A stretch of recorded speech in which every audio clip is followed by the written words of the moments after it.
Crumbling schools and by-elections on the way. It's the first day of term, and this is Politics Live.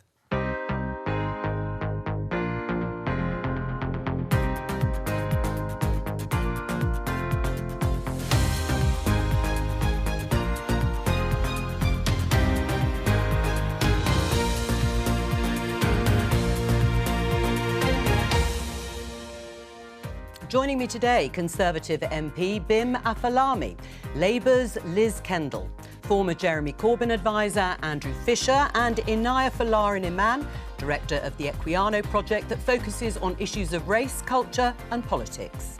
Today, it's the start of a new term, but with crumbling concrete closing school buildings, not perhaps the one the government wanted. I know that it was difficult, and it's very difficult for parents, and it's difficult for those schools that are impacted, but I do believe it's the right decision, and I do believe it's really important to put the safety of children and staff working in the schools as the #1 priority. I can think of a no more defining image about the last 13 years of Conservative government than children being sat in classrooms under metal props to prevent the ceilings literally falling in on their heads. Bullying is never acceptable. The former Education Secretary is found by an independent panel to have bullied a colleague. Keir Starmer reshuffles his shadow cabinet. We'll bring you the details. Can reaching net zero be cost-free? We're absolutely committed, but we need to do it in a way that recognises that ordinary families are feeling the pinch.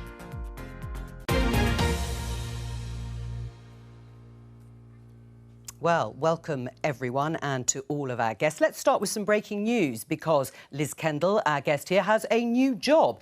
Let's have a look at the Labour Party tweet. Literally, in the last few moments as she came into the studio, Liz Kendall, Leicester Liz, has been appointed Shadow Secretary of State for Work and Pensions. A big promotion for you from being Care Minister. We'll talk about the Shadow Cabinet reshuffle in more detail later on and, of course, ask you about your new job. But let's start with something else at the beginning of the programme. It is the start of term. Let's just show you this headline in The Guardian. Jamie Oliver calls for free school meals to be extended across England. Now, it's referring to the universal rollout in London's state-funded primary schools for the new academic year. He would like to see it universally spread across the country because from today, free school meals will be offered to all primary school pupils across London for a year. So, Bim, starting with you, do you agree with Jamie Oliver? Should it be for all state primary school pupils to get free school meals in England? I don't think necessarily that's what we need to do, but I think that we need to make sure that those who need free school meals get them, and that's indeed what the policy is at the moment. I think really this is a question of priorities. Sadiq Khan in London has chosen to do it for a year, I've noticed. He hasn't chosen to do it all the way through. It's quite significant. He's chosen to do it for a year because ultimately that money has to come from somewhere and that has to be traded off against other priorities. But look, he's made that decision in London. He's going to have to explain where he's going to find the money from that from or where he's taking money away from. But I don't think it makes sense necessarily for young people that can afford it to necessarily have it free. Right, and Liz Kendall, Labour agrees about ruling out, in fact, as the party has, introducing free school meals for all children in England if you win the general election. So is Sadiq Khan wrong? I think it's brilliant that Sadiq has found the money to be able to do this in London. In my own city, in Leicester, I chair the programme Feeding Leicester to end hunger in the city, and so I know how important it is. But you don't want to see it rolled out? Have hungry minds, not hungry bellies. But you don't want it rolled out across England? What we have said we'll do is for every primary school child to have breakfast clubs.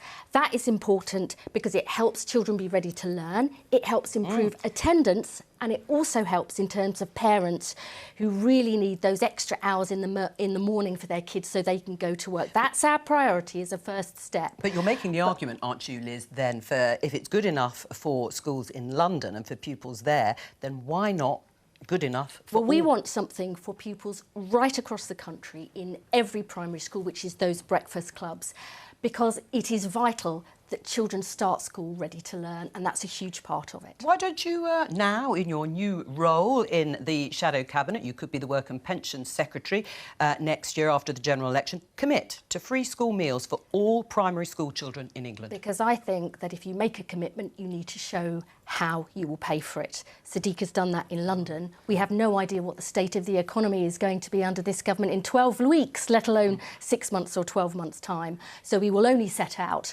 commitments when we show how we pay for them. But we absolutely believe in tackling child poverty and making sure all children start school ready to learn. Does Labour's Keir Starmer need to be bolder on issues like this? Yes, in short, but I think it's a very good thing that Sadiq Khan's doing in London, and it mirrors what's being done in Wales and I think in Scotland as well, which is backed by Scottish Labour as well. So there is a consensus on this. It was in the 2019 Labour manifesto as well, a fairly uncontentious promise there, and of course was fully funded. But I do think breakfast clubs are really important, and in Wales they're doing both. So I would hope in time, as we get close to the election, we'll see Labour in England, where obviously because education's devolved, we will see that commitment harden up and have both, like we have in Wales, where Labour is in government, because it is a really important policy. Well, the price of food has got more expensive, and also with rising energy costs, that a lot of families that otherwise would have been able to afford things like this are really struggling. I agree with Bim that I don't think necessarily the right approach is to just universalise it. I think there's other ways that we can look at it, maybe raising the threshold for eligibility so that more families that perhaps are experiencing greater poverty during the cost of living crisis can benefit from schemes like this. But I don't think the answer all the time is just to make it available for lots of families that can afford it and are quite happy to continue paying for it. All right, well, let's talk about schools, because it has been and continues to be the big story as pupils go back to their schools across the country. And it is the state of hundreds, possibly, of school buildings and other public buildings that have got this type of concrete called rack. It's a sort of lightweight concrete, but in many buildings it is crumbling. Let's talk to parent Wendy Kerwood. Her son's school has been affected. She's joining us from Workington in Cumbria. Hello to you, Wendy. Tell us the impact on your son's school. So we received an email last Thursday evening with information that due to an update from the Department for Education that day that the school had received, that the start of term would be postponed until Wednesday. So all the students were due to start back tomorrow, and instead they're having an emergency inset day to discuss how they accommodate the students going back with the closures to certain parts of the school. What was your reaction? Shock, I think, because that was the first we'd heard of it, and being so close to the start of term, it's a bit much to take on, being that there are only a few days to go, and understanding that certain parts of the school are going to be out of bounds to all the students.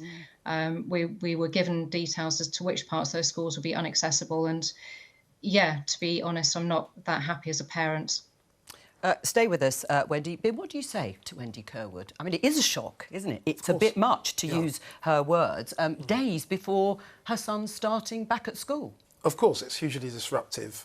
And the only thing I can say is that we're only doing this because we take the safety of your child, the safety of the other children in the school and the staff incredibly seriously. It's a lot easier to have not done anything and pretend that the problem wasn't there. We've rightly not done that. We're not only going to fix this everywhere where it appears, but we're also going to make sure that that is paid for. And the Chancellor was clear about that yesterday, and the Education Secretary, I believe, has also been clear about that. And what about your son, Wendy? What's been his reaction? He was a bit shocked that he wouldn't be going back to school. I mean, he's starting in year 7, so it was a big deal for him to be starting at school anyway. So to have this as an added stress to his start of the new school term and also the new school that he's attending, it's a bit it's thrown him, but he's okay. He's taking it in his stride. Right. I mean, some of the spaces are obviously going to be closed, as you have said. Important parts of the school. It's not going to be quite the way you or he would have expected. I'm going to talk to our guests now, Wendy, about the reaction from the politicians. Why has it taken the government so long, Bim, to address this issue? Concerns were raised in 2018. They were, and of course, we've had all sorts of reports and reviews to understand the technical aspects as to what needs to be changed and where those things need to be changed. And now we're taking action. I mean, you know, it's a very 2018 to 2023, that is a big space of time. It's not like something happened in 2018 and literally nothing happened between then and now. Well, is that the case? I mean, a ceiling containing this type of concrete and panels collapsed at a primary school in Kent in 2018. In 2019, an official advisory body, the Standing Committee on Structural Safety, said this type of concrete was a significant risk. New guidance was issued in 2021. We are now in September 2023 and schools are being closed. Yes, it can be a risk in certain instances, but it's not the case that wherever this concrete has been used anywhere, the buildings are falling down. What we've had to do is we've had to assess all of the places. Some are risk, some are significant risk, some are moderate risk, some are low risk. That process has been going on, and then the ones that are the most significant risk, we're acting incredibly quickly. Right, I mean, let's have a look at this from the Labour Party. Liz, is this reasonable? Rishi Sunak's Tories are letting your children's school crumble. Do you think your child's school should be safe? Rishi Sunak doesn't. Is that fair? I think it is fair. We had the former head of the Department for Education say this morning that the department did a huge and thorough survey with detailed information which showed not just that this needed to be tackled, but it was critical to life. The Chancellor, at that point, Rishi Sunak, halved the number of buildings in the school building programme. So that is reasonable. And let me tell you, from my own constituency today, I've spoken to someone in an academy trust who said this is an utter shambles. Leicester goes back a week early. We actually had to remove children from schools.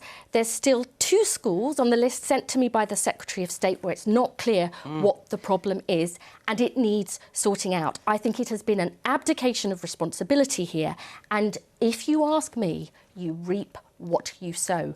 And it was Michael Gove who cancelled Building Schools for the Future. I remember that in 2010 when I was first elected. Even he says it was the biggest mistake he made while he was Education Secretary. If it's a shambles, and I'm going to ask this question again in terms of what Labour is promising to do, because your colleague Bridget Phillipson, the Shadow Education Secretary, wouldn't commit and won't commit to funding a new school rebuilding programme. So shouldn't Keir Starmer also be on that poster?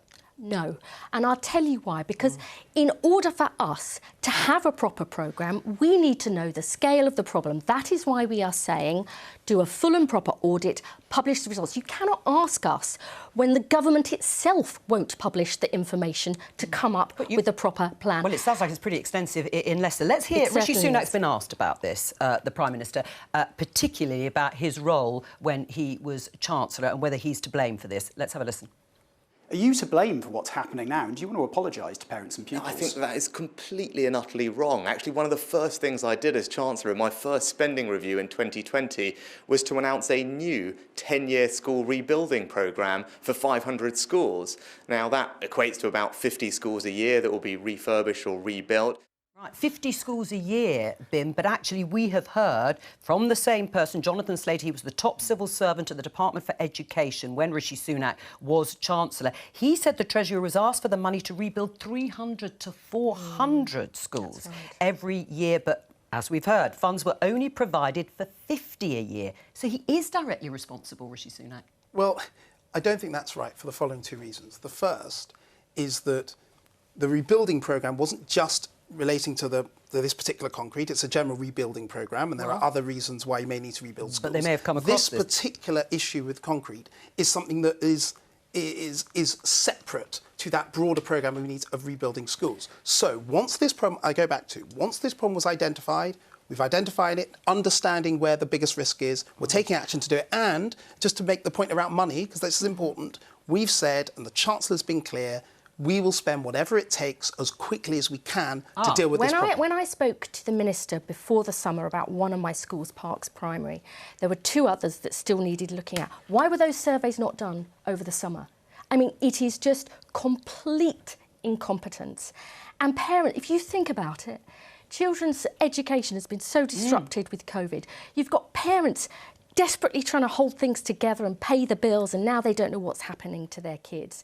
I mean, it isn't good enough, because our children need that good education so they can build a better life for themselves and the country in future. And I'm afraid we are in the situation that we were back in 1997, where our public services have been decimated under the Tories, and it falls to Labour, I hope, to put that back on track. You hope, but you can't commit at this stage. Yes, Bim, respond.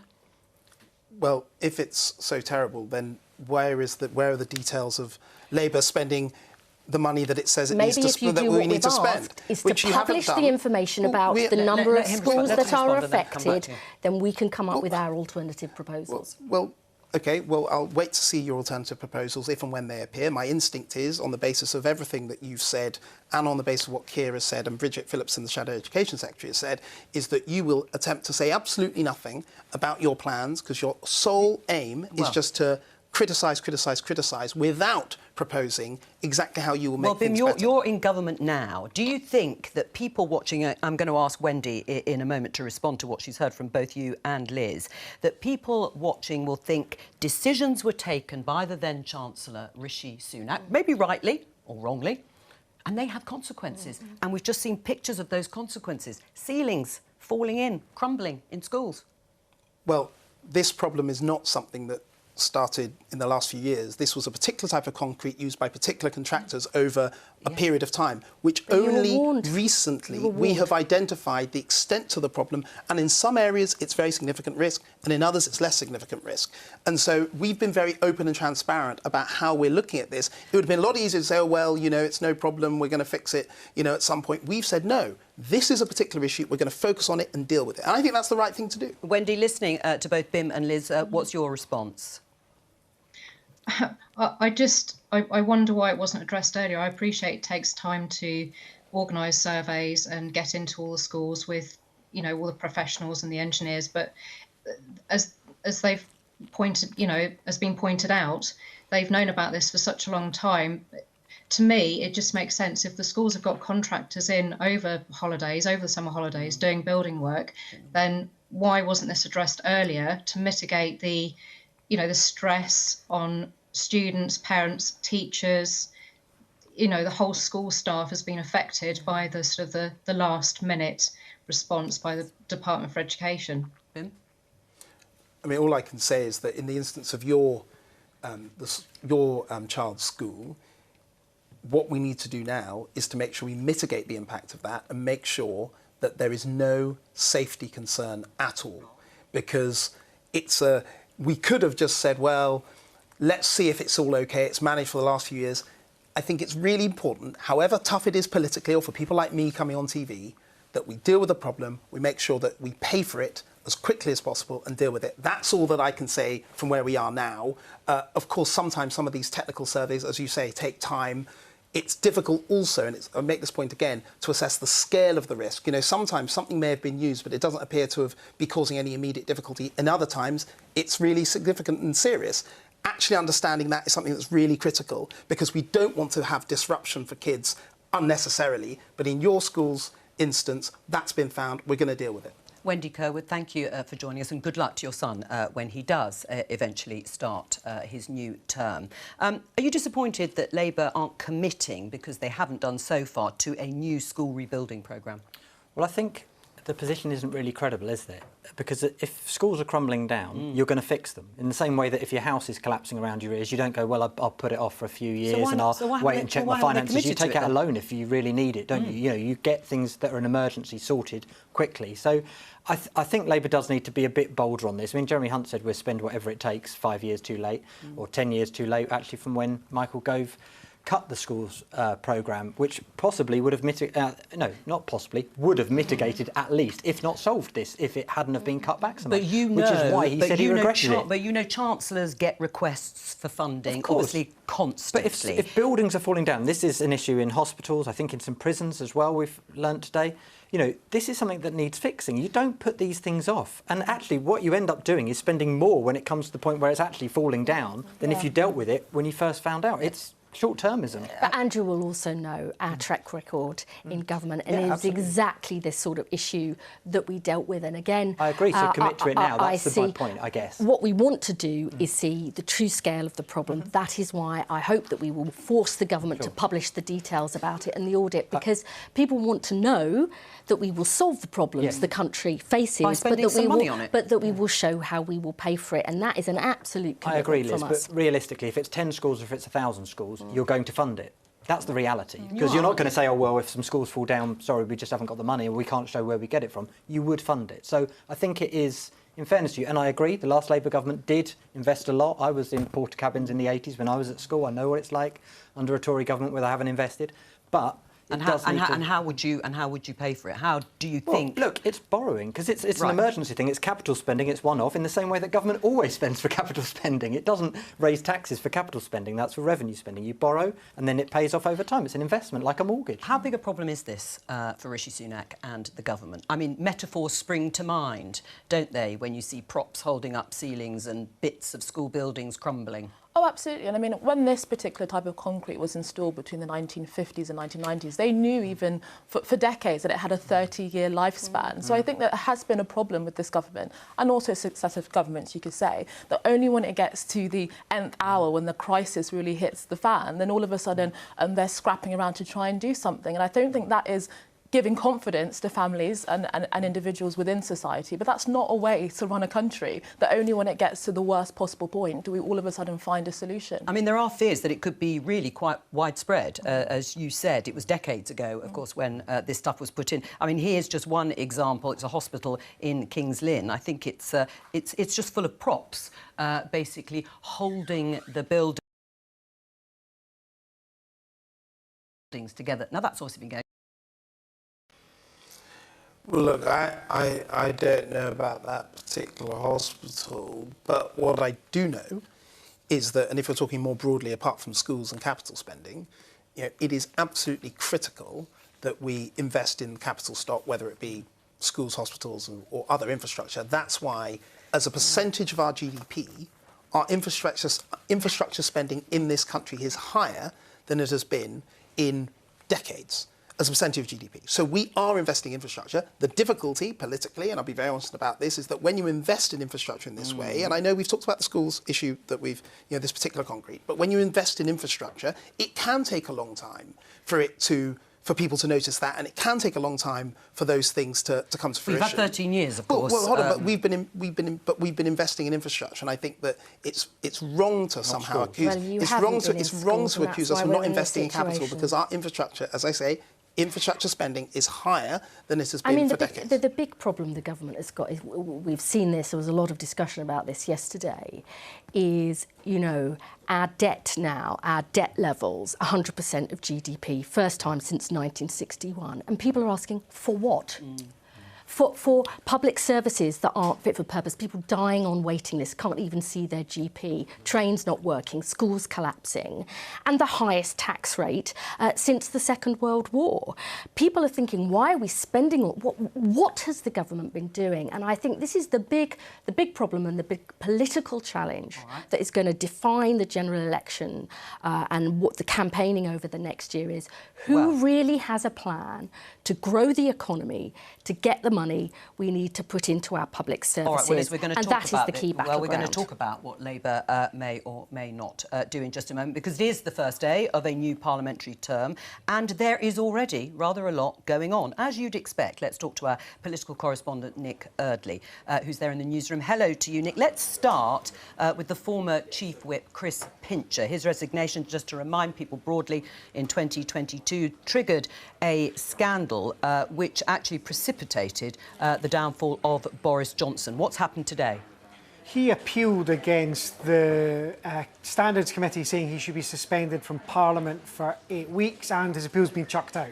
He is going to face that 8-week suspension. It will almost certainly trigger a by-election in his Tamworth seat. I think the big question now is what Chris Pincher does next. Does he decide to wait it out and wait for that recall petition process to play out over the next 6 weeks, or does he decide to call it a day? We haven't heard from him yet, but that is going to be a big one to watch, because by October we could be facing 3 big key by-elections. Tamworth, where Labour will be looking to mount a challenge despite the fact that Chris Pincher had a pretty colossal majority in 2019. You've got Mid-Bedfordshire, Nadine Dorries' old seat. That's going to happen on the 12th or 19th of October, I'm told. And Rutherglen in Scotland, just outside Glasgow, where Labour are hoping that they can show they're on a comeback up there. That'll be the 5th of October. So looking like a busy few weeks on that front as well. Well, absolutely, and big test for both the Prime Minister and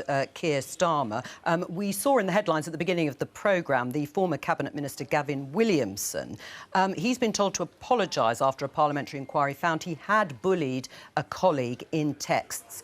Just remind us of the history of this. If you cast your mind back just over a year, it was Wendy Morton when she was appointed Chief Whip by Liz Truss. She accused Gavin Williamson of bullying. It was a bit of a surreal story, actually. It was about text messages that he'd sent her about who was getting seats among MPs at the Queen's funeral. She complained, said his messages were intimidatory and that he was, in effect, bullying her. There's been an investigation going on behind the scenes for the past year, and the conclusion of the expert panel, the independent expert panel this morning, is that yes, Gavin Williamson was guilty of bullying, that he should apologise to the House of Commons and go on a course about his behaviour. It's an interesting one though, Jo, because I think, again, it's questions for Rishi Sunak, because he appointed Gavin Williamson knowing that there were some allegations against him, despite all those promises of integrity and professionalism. Let's talk about the reshuffle of the shadow cabinet. A bit more extensive, actually, than perhaps some people had initially thought. Give us a little bit more detail. We, of course, have a new member of the shadow cabinet here, Liz Kendall, in the studio, who is going to be the shadow Department for Work and Pensions. But fill us in on some of the other appointments. Well, if you thought that the government reshuffle last week was a bit of a damp squib, this is proving to be the opposite. It's actually quite extensive, more than a dozen changes in the shadow cabinet so far. Angela Rayner's got a new job. She's the shadow Levelling Up secretary now. Pat McFadden, a really close ally of Keir Starmer, is moving to be the cabinet office shadow. He's also got the job of campaign coordinator, which I think is going to be hugely significant over the next 12 months. He's, of course, someone who worked for Tony Blair, so I suspect a few people will be reading a few things into that. Look, there are a lot of changes, Jo. I won't batter through them all, but in terms of big themes, we're still kind of working it out, but there's a couple of things. Firstly, Keir Starmer's making a lot of changes, which suggests to me that he feels he has a lot more control over his party, that he can make the changes he wants without some of the blowback we've seen in the past. Secondly, a lot of the people who are being promoted, I hope Liz Kendall would agree with me on this front, because I'd probably categorise her on this one as well. There's a lot of people who you'd consider centrists in the party, not the left of the party, but centrists. People like Pat McFadden, people like Liz Kendall, people like Peter Kyle as well. Key allies of Keir Starmer at the centre of the party. I suspect by the end of the day, this is one that they'll be celebrating more than the left. Someone who isn't particularly happy thus far is Rosanna Allen-Khan, the Labour MP. Tell us why. No official announcement yet that she's out of her job, but she has tweeted a letter herself saying that Keir Starmer's found no place for the mental health brief in his shadow team. She was, of course, in that job until this morning. So I think there will be a few disgruntled people by the end of the day. Other names, just to mention, who've been demoted, still have jobs, but are on the way down. Lisa Nandy, demoted from that Levelling Up job. Jonathan Ashworth, there's some debate over whether he's got a sideway move or whether he's gone down. Jim McMahon is out as well. So, look, a lot of changes to Keir Starmer's top team still going on at the moment. But as I say, I think this is Keir Starmer trying to flex his muscles a bit. And just like Rishi Sunak, he's getting some of his key allies into key jobs. Nick Eardley, thank you very much. Well, let's talk to the newly labelled centrist Liz Kendall. I don't think anyone thinks that's a new label. No, I think you're right there. But now in the shadow cabinet. Yeah. I mean, first of all, about Rosanna Allen-Khan. I mean, she makes an important point, your colleague, saying that she feels now Keir Starmer doesn't think there's a place in the shadow cabinet for the issue of mental health, which she says is very important. Do you agree? Well, no. Wes Streeting is passionate about this issue. I She know wanted a this separate portfolio. from talking to him about it over many, many months, how important it is for the country, for young people in particular, we know, who are really struggling. So I have a different view about that. I think that Wes's absolutely got it at the heart of one of our big 5 missions for government, which is to build an NHS fit for the future, and you cannot do that without having decent mental health services. And in my new role, one of the big challenges we face, particularly for trying to support the over 50s to get back into work and get on in their jobs, is tackling these long-term problems like physical and mental One other health. big issue, which is controversial for the Labour Party, and that is, particularly in work and pensions, the 2-child benefit limit. Will you drop it? I am proud of Labour's track record in government on tackling child poverty. It is at the heart, commitment again, of Keir Starmer to do exactly that, get rid of it. And it is at the tackling child poverty is at the heart of one of our 5 key missions, opportunities for every child to fulfil their potential. You know that we will only make promises where we show how we can afford them. And because we have no idea what the state of the economy will be like. As I said, in a few months' time, let alone in a few years' time. But personally, let me say this, I am huge. Tackling child poverty is absolutely going to be at the heart of my work. Will you look at that? I am Will you look at determined that and bring to it make to Keir promises. Starmer? I will only ever make commitments where I can show where they will be funded. We need a new strategy for helping children get out of poverty and build the lives they need for the future. Does Liz Kendall need to be bolder on this? If Labour can't do this, what can they do? In fairness to Liz, I think the issue is, at the moment, Labour is saying it's not going to raise income tax, not even on the very richest, which Keir Starmer formally pledged to. So those who actually could afford to pay a bit more tax aren't going to be asked to. Capital gains tax, where if you make your money from stocks and shares or a portfolio of buy-to-let properties, you're not going to pay the same rate as people who work for a living pay, which would be a very fair thing to do. You're not going to do any form of wealth tax. There are various models you could use for that. Not going to raise corporation tax, I don't think. I think they've ruled out as well. And you're obviously not going to raise things like council tax or VAT, which are regressive, I would hope. So therefore, you have to say where the money's come from. You can't invest in the NHS, you can't invest in social care, you can't invest in mental health, you can't have a fairer welfare system and raise children out of poverty unless you get more money in. And saying, well, we'll go for growth. Well, OK, you might do, but that may take a long time. We've had 15 years of stagnation virtually in the British economy since the banking crash. You would also recognise, Andrew, that we have said that we will abolish the non-dom tax status, and that's how we're going to... Very small pocket change. Come on, that's not a big tax change. It's going to bring in massive revenue. If you think and you've already spent that. That's not extra money for the NHS. That's not extra money for mental health. That's not extra money to tackle child poverty. But if you think that making sure all children have free breakfast clubs in primary schools... It's a very good policy. Absolutely. I'm not against it, but what I'm saying is it's quite small scale on the scale of what you are going to face when you come into government. I think the big challenge we have on tackling poverty now is back in 1997, we wanted to get people into work. That was the route out of poverty. Now we know so many children growing up in poverty are actually in households where people do work. So how do we get people into better paid jobs? That is the key challenge. And that's going to be at the heart of our proposals for tackling child poverty. Inna, whose approach is right? When it comes to an election, whose approach to these big issues about whether you spend, you're bolder, more Labour, perhaps, in a traditional sense, in Andrew's words, or Liz's more cautious approach? I think Andrew's absolutely right that I think what the Labour Party has signalled to the public at the moment is that they're going to put themselves in a straitjacket before they've even actually got into government. And I think that what we've seen over the last 10 years, as Andrew pointed, has been stagnation and lots of our problems deeply entrenched and exacerbated. And the Labour Party has not come out with any concrete policies about how they're going to materially improve people's lives. It's all great talking about strategy and we want to do this and these kind of big, vague statements, but the material, concrete reality for ordinary people seems to be missing. Right. Well, let's just talk about the small reshuffle from last week. Grant Shapps is now the new Defence Secretary, replacing Ben Wallace, and also we have a new Minister, Claire Coutinho, who is in the cabinet with the energy security and net net zero brief. She's a close ally of Rishi Sunak. Now, of course, she has got to manage a tricky division within the Conservative Party over net zero and the best way to progress. Back in July, Conservative MP Ian Duncan-Smith published this. You remember the by-election in Uxbridge. Uxbridge by-election shows why Conservatives must stand against net zero. The ultra-low emission zone played a very big part in that election, and there are many within the Labour Party who thought that is why they lost it, because of Sadiq Khan, the Mayor of London, pushing ahead with his expansion of that. So Ian Duncan-Smith thinks the government should dump what he calls harsh net zero targets. Meanwhile, former Business Secretary Andrea Leadsom says this: we mustn't let Labour take net zero from us. Who's right, Bim?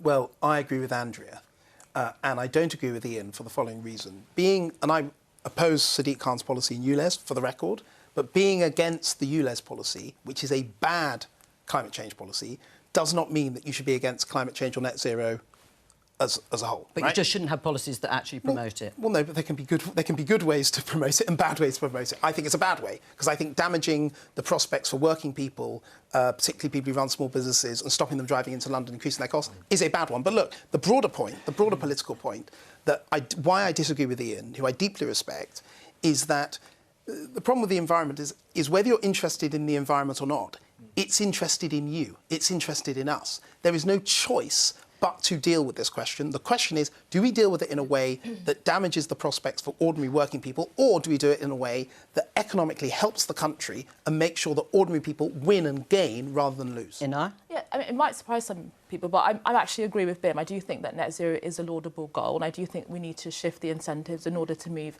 towards cleaner and greener energy. But I think that the two areas, let's just say transport and energy, for example, you have ULEZ, which is going to make life poorer for a lot of people in the country. But, for example, looking at other policies around making life more expensive for people, the transport infrastructure, buses, trains across the country, anytime there's something that's actually done, for example, HS2, it balloons in cost or even doesn't even happen as a whole. So actually, if we want to look at ways in which we can get people to change some of the things that they're doing, the alternatives are just not fit for purpose. And similar with energy, the Green Party and many other politicians have opposed sources that would actually get us off of coal and gas, so for example nuclear. So oftentimes the policies that are actually going to make us easier to get to the net zero targets, they're being opposed. Well, I'll come to you, Liz, and just say ultra-low emission zone. You were shaking your head. Well, it is going to make people poorer on a day-to-day basis. It's not. The majority of Londoners who are on low incomes don't actually own a car, so it isn't going to affect the vast majority of low-income Londoners. The people that do are going to be affected. Of course, make them poorer. But let's now reduce that down, because actually 80 or 90% of vehicles already driving in London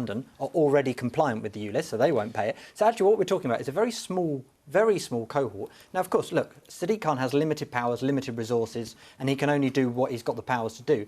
This has been a success. By the way, the Conservative Air Quality Minister said that ULEZ has been a success in improving air quality and expects it to be when it's extended. That was Joe Churchill in 2021. So I think, it's predominantly an air quality policy. It's a public health policy, not a climate change policy. Yeah, all right, well, let's have a look at some of the other... And it's very important because the levels of child asthma in London are very high and increasing, and actually doing something to tackle that is vitally important. It's not really about climate change, it's about public health. Yeah, and it's been difficult for Labour because they feel they did lose the election in part, certainly, if not wholly, as a result of that expansion policy. But let's go back to some of the other net zero targets, Bim. The government's committed to ending the sale of new petrol and diesel cars by 2030, phasing out gas boilers in new builds by 2025 and all new gas boilers by 2035. Are you committed to that? Yes, and to go through all of them, they make sense.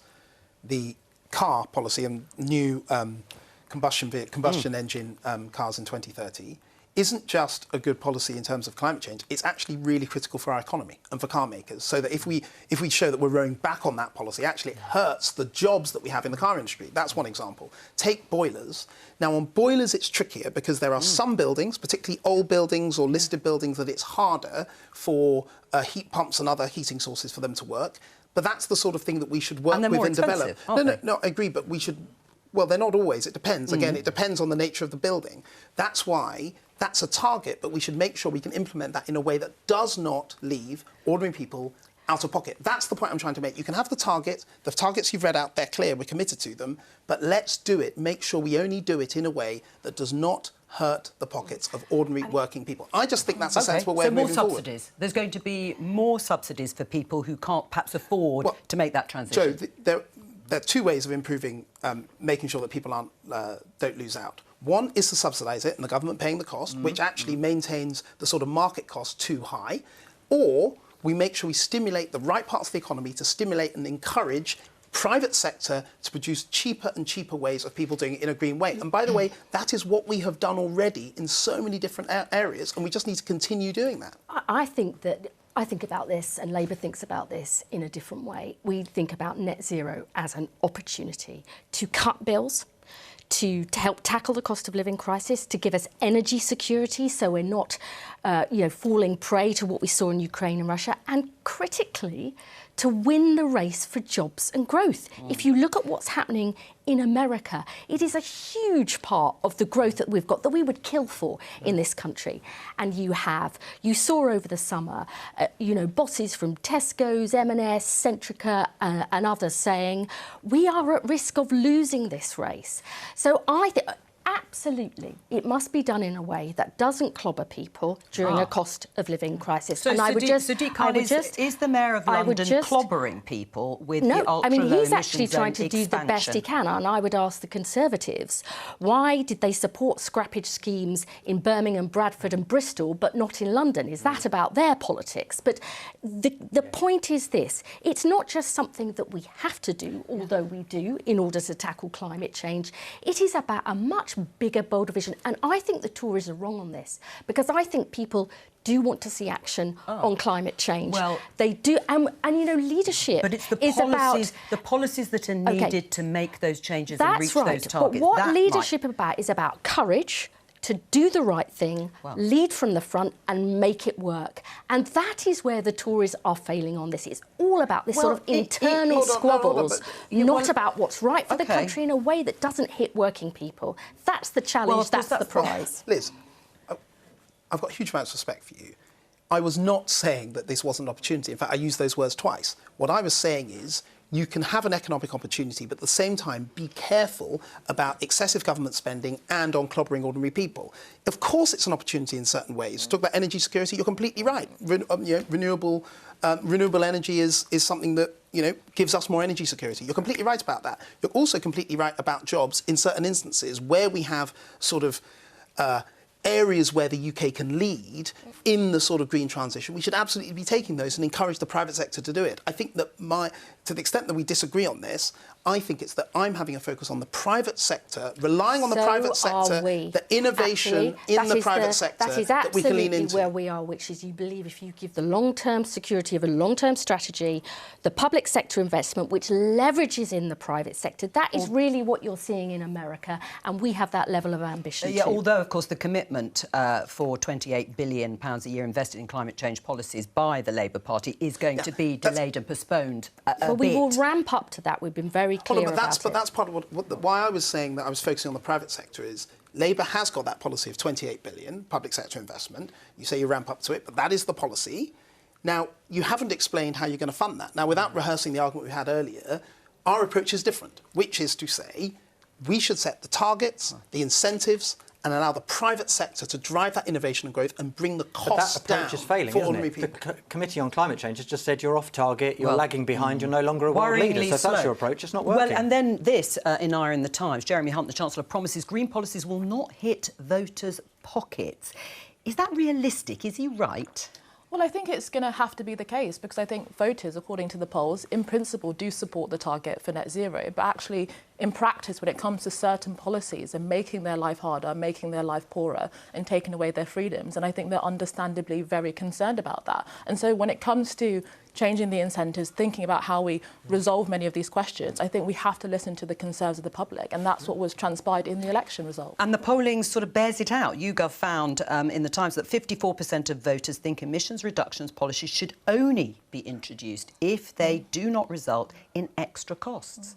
Well, I think we have to be realistic. There's a balance to be had. I agree with what Liz said. Actually, if you invest, and if you had invested in insulation programme, in housing, in raising housing building standards so that new housing is up to a better scratch, you can save voters money on their bills and on their, on their day-to-day costs. However, just like we did with public health concerns over smoking, we put tax on it. There will be a bit of carrot and stick in this, in the same way that we put air duty on flights, and we should ramp that up for the long-distance flights. There has to be a bit of a balance in this to deter bad behaviours. A few seconds. Well, I think that a lot of people will be listening to that and thinking, on the one hand, we're saying that actually we're in a cost of living crisis. When it comes to green policies, we're quite happy to make life harder for people. And on that, we'll have lots more time to discuss it. But we're back. It's the first day back for Politics Live. I'll be back tomorrow at 12:15.